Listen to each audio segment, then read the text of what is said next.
Эрсдлийг бууруулах нь.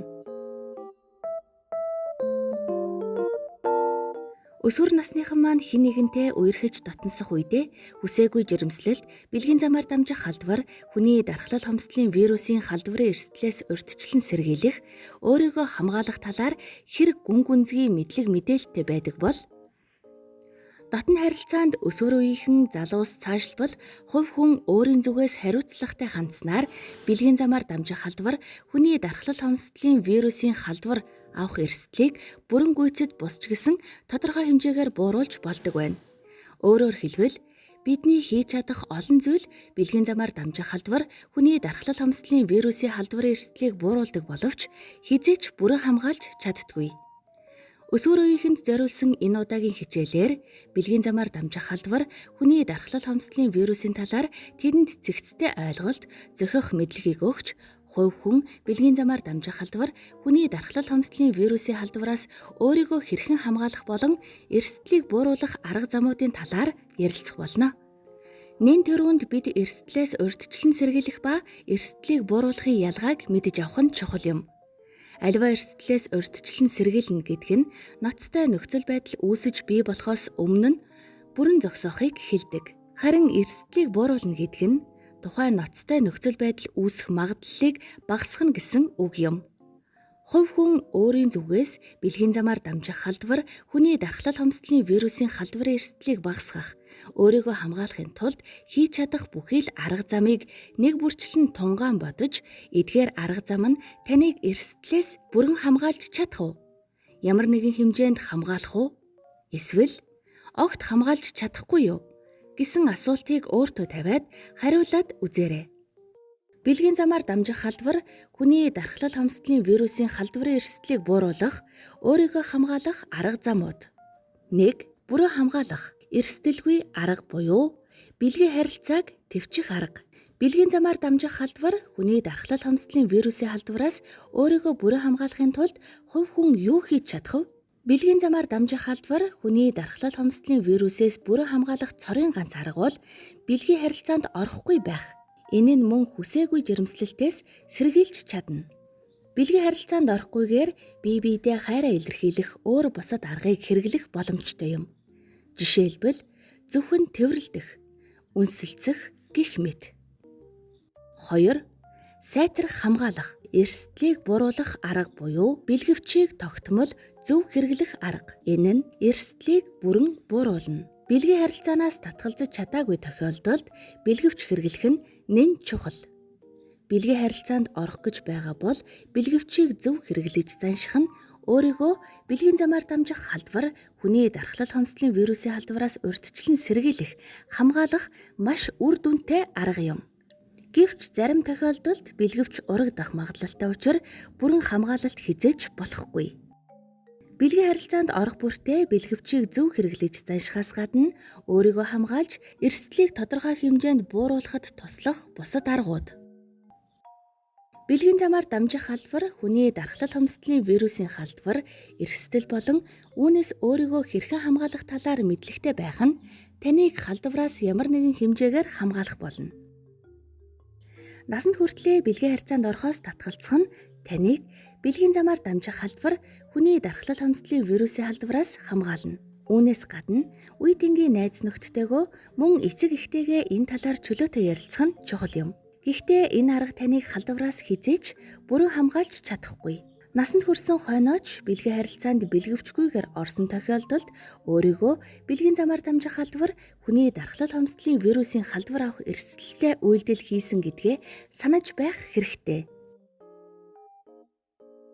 Бэлгийн харилцаанд орохоос өмнө та үерхдэг найзаа маш сайн мэдэж авах нь чухал байдаг. Энэ тохиолдолд та найзынхаа бэлгийн амьдралын түүхийн талаар илүү үнэн зөв мэдээлэлтэй болох, найз хөвгүүн охиныг бие хэрхэн авч явдаг болон түүний үнэт зүйлс зан аран шиг илүү сайн мэдэх болно. Гэвч эцсийн дүндээ та найзыгаа хичнээн сайн мэддэг байсан ч энэ нь таныг эрсдлээс бүрэн хамгаалахгүй гэдгийг ямагт санаж яваарай. Учир нь зарим хүмүүс хүн болгонд нээлттэй ханддаггүй. Ялангуяа ихэнх тохиолдолд тэдний бэлгийн амьдралын зан үйлийн тухай үннийг мэдэх боломжгүй юм. Та хэдийгээр хэн нэгнийг сайн мэддэг гэж бодож явсан ч түүний өнгөрсөн болон одоогийн бэлгийн амьдралын зан үйлийн тухай үннийг мэдэхгүй ч байж болно. Бэлгийн хавьтагч, хамтрагчаа ухаалаг, нухацтайгаар дүгнэж сонгох нь таныг эрсдлээс ямар нэгэн хэмжээнд хамгаалах болно. Гэсэн хэдий ч энэ сонголт нь таныг эрсдлээс бүрэн хамгаалж чадахгүй. Яагаад гэвэл бид хүмүүсийн талаар буруу дүгнэлт гаргах явдал олонтоо тохиолддог. Зарим хүмүүс тухайн хүнийг эрүүл саруул, нүдэнд дулаахан, аятайхан харагддаг. Эсвэл хайртай болсон учраас халдвар авах боломжгүй хэмээн өнгөц дүгнэдэг. Дүгнэлтээ буруу гаргаж ирээдүйн амьдралаа эрсдэлд оруулснаас бэлгэвчэндээ найдах нь илүү найдвартай, аюулгүй байх нь гарцаагүй юм. Та дохын халдвар авах эрсдэлтэй гэдэгтээ итгэж төгшөөртөө явах тохиолдолд өөрийгөө халдвараас ямар нэгэн хэмжээнд хамгаалахыг эрмэлзэх болно. Учир нь ийм тохиолдолд бэлгийн харилцаанд орохгүй байх. Бэлгийн харилцаанд орлоо гэхэд бэлгэвчийг зөв хэрэглэх зэргээр өөрийгөө хамгаалах арга хэмжээг авахыг хүсэх нь гарцаагүй. Гэвч бэлгэвчийг цаашаа тогтмол зөв хэрэглэхгүйгээр зөвхөн итгэж явах нь таныг дохын халдвараас бүрэн хамгаалахгүй гэдгийг хатуу санаж явах хэрэгтэй. Бэлгэвч хэрэглэхийг хүсч буйгаа хамтрагчдаа тодорхой, шууд хэлсэн нөхцөлд таны хамтрагч таны хүсэл бодлыг мэдэх болно. Нөгөөтэйгүр та хэлсэн саналдаа үндэслэж хамтрагчийнхаа өөртөө хандах хандлагыг ч мөн мэдэх болно. Таны хамтрагч бэлгэвч хэрэглэхийг хүсэхгүй байгаа бол тэр өмнө нь бэлгэвчгүйгээр бэлгийн харилцаанд орж байсныг илтгэж байж ч болох юм. Иймд та тэрнтэй бэлгийн харилцаанд орохгүй байх нь зүйтэй. Өмнөх жишээнд дурдсантай адил та бэлгэвч хэрэглэхийг хүсэж байгаагаа хамтрагчтай зөвхөн хэлэх нь таныг халдвараас бүрэн хамгаалахгүй. Харин бэлгэвчээ хэрэглэсэн тохиолдолд та өөрийгөө эрсдлээс бүрэн биш ч гэсэн хамгаалж чадна. Бэлгэвчийг ашиглах гэж байгаа бол шаардлагагүй үед бэлгэвч бэлэн байх нь чухал юм.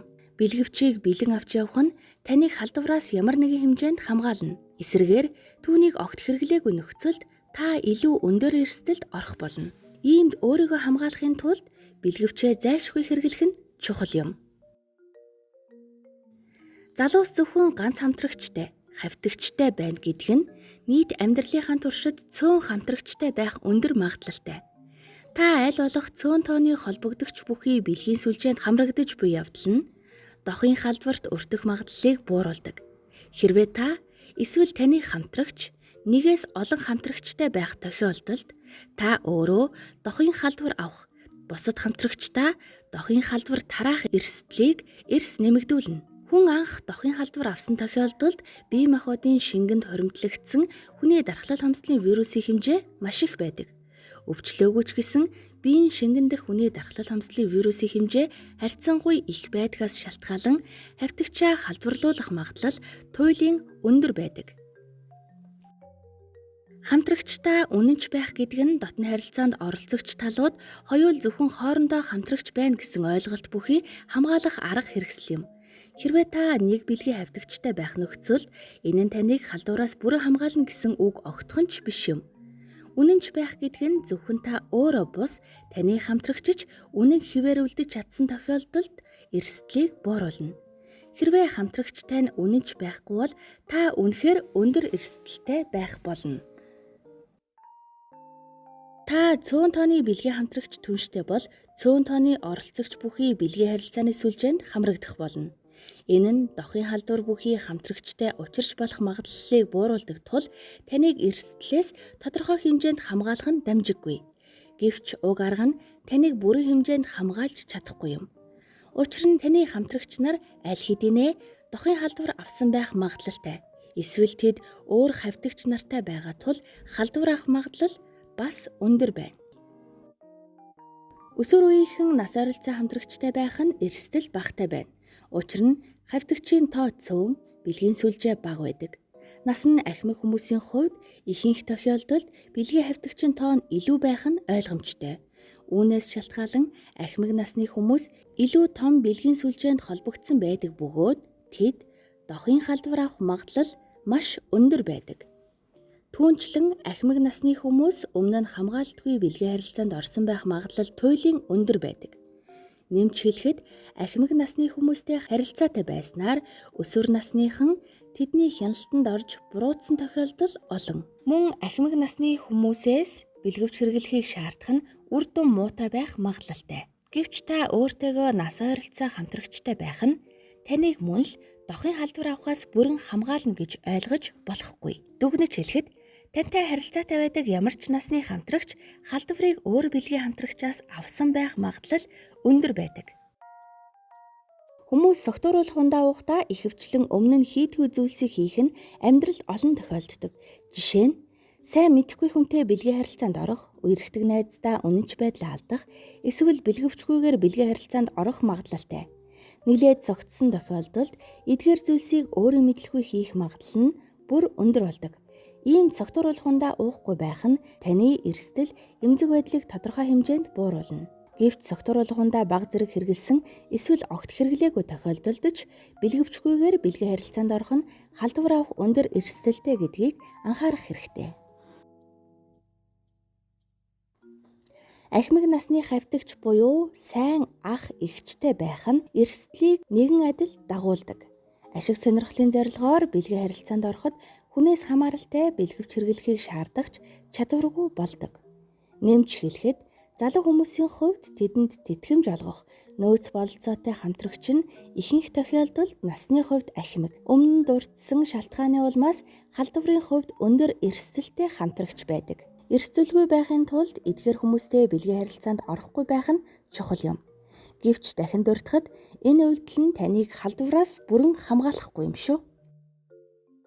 Хамтрагчтайгаа хамт хүний дархлал хомсдлын вирусын шинжилгээнд хамрагдсанаар та болон таны хамтрагч дохын вирусээр халдварласан эсхийг мэдэх боломжтой. Энэ нь таныг болон таны хамтрагчийг бие биедээ итгэлтэй цаашид бие биедээ үнэнч явах, бэлгэвчийг тогтмол хэрэглэх эсвэл ядаж гадуур хамтрагчаас гадуур бэлгийн харилцаанд орох үедээ бэлгэвч хэрэглэхэд шууд нөлөө үзүүлэх тул тодорхой хамгаалалт болж өгдөг юм. Хэрвээ шинжилгээний хариу нь халдваргүй гэж гарсны дараа та хамтрагчтайгаа бэлгэвч хэрэглэхгүй байхаар шийдсэн бол энэ үйлдэл нь туйлын буруу болохыг анхаараарай. Учир нь таны хамтрагч танд үнэнч байгаа эсэхэд та баталгаа өгч чадахгүй гэдгийг санах хэрэгтэй. Шинжилгээ хийлгэсний дараа та буюу таны хамтрагч өөр хавьтагчаас халдвар дахин авах боломжтой учраас энэ нь таныг ирээдүйд дохын халдвараас хизээч бүрэн хамгаалахгүй. Иймд бэлгэвчээ байнга хэрэглэх нь зүйтэй. Бэлгэвчээ мартсан буюу альва нэгэн өөр шалтгаанаас болж хүмүүс бэлгэвч хэрэглэдэггүй тохиолдол түгээмэл байдаг. Ийм үед дээр дурдсан бусад аргууд нь бэлгийн замаар дамжих халдвар хүний дархлал хомсдлын вирусын халдварын эрсдлийг бууруулахад туслах дэмжлэг болж өгдөг. Гэвч та эрсдлийг бууруулахын тулд дээрх арга замуудын аль нэгнийг баримталсан ч гэсэн өөрийгөө бэлгийн замаар дамжих халдвар хүний дархлал хомсдлын вирусын халдвараас илүү найдвартай хамгаалах хүсэлтэй байгаа бол бэлгийн харилцаанд орохдоо бэлгэвчийг тогтмол хэрэглэх хэрэгтэй юм. Огт хамгаалалтгүй бэлгийн харилцаанд орох, олон хамтрагчтай хамгаалтгүйгээр бэлгийн харилцаанд орох, олон хавьтагчтай хамгаалтгүй бэлгийн харилцаанд ордог хамтрагчтай байх, бэлгийн замаар дамжих халдвар хүний дархлал хомсдлын вирусын халдвартай хүнтэй хамгаалтгүй бэлгийн хавьталд орох. Таны гаргаж буй зан үйл нь нэг бол таныг бэлгийн замаар дамжих халдвар хүний дархлал хомсдлын вирусын халдвараас хамгаалах, эсвэл таныг бэлгийн замаар дамжих халдвар хүний дархлал хомсдлын вирусын халдвар авах эрсдэлд түлхэх болно. Түүнчлэн таны зарим зан үйл таныг бүрэн хамгаалж, зарим зан үйл нь зарим нэг хамгаалттай бусд нь таныг огт хамгаалахгүйгээр таныг өндөр эрсдэлд оруулж, ирээдүйн амьдралын чиг баримжааг таньж өөрчлөх болно гэдгийг мартуузай.